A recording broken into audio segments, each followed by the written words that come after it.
Soyez bon début de journée avec Europe 1 matin et Dimitri Pavlenko, 7h22, l'heure de retrouver Laurent Tessier. Bonjour Laurent. Bonjour à tous. La Coupe du Monde de football débute aujourd'hui. Vous pensez ce matin au journaliste Christophe Glaise, détenu en Algérie. Oui, ce matin, je souhaite que personne n'oublie notre confrère, le journaliste sportif Christophe Glaise, 37 ans, arrêté en mai 2024 en Algérie, emprisonné depuis un an, condamné pour apologie du terrorisme à 7 ans de prison alors qu'il faisait un reportage sur le club de football de la jeunesse sportive de Kabylie. Le président de la FIFA, Gianni Infantino, a pris la parole hier à Mexico. Il y a une chaise vide dans cette salle. Oui, un siège vide en conférence de presse pour notre confrère Christophe Glaise.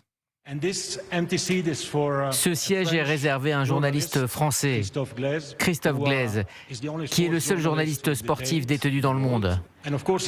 Il a une accréditation et bien sûr son siège est ici, pour lui.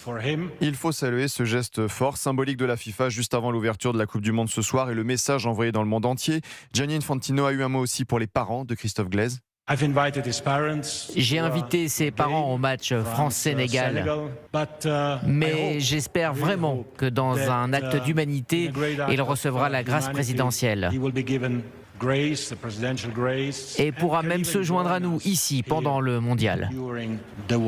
Sa mère Sylvie et son beau-père Francis ont publié un communiqué, je les cite, « Alors que va s'ouvrir la plus importante compétition internationale de football, notre fils Christophe reste emprisonné.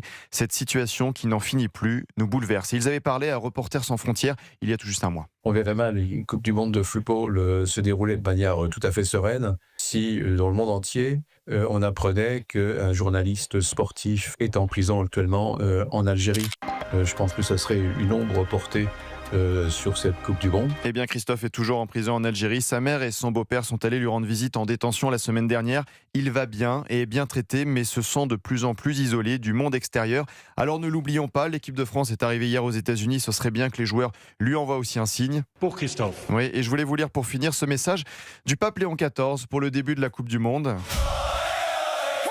Le football nous rappelle une chose que nous ne devons pas oublier. La vie n'est pas une course où l'on cherche à briller en solitaire, mais un chemin que l'on apprend à parcourir ensemble. Celui qui ne sait pas faire une passe, même s'il a du talent, n'a pas encore compris le jeu.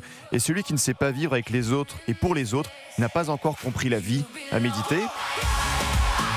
Et allez les Bleus, faites-nous vibrer pendant cette Coupe du Monde. On en a bien besoin et on pense fortement à Christophe Glaise. Absolument, merci beaucoup Laurent Tessier. Votre édito chaque matin sur Europe 1. On vous retrouve tous les après-midi de 16h à 18h. Pascal Pro et vous, c'est vous le rédacteur en chef.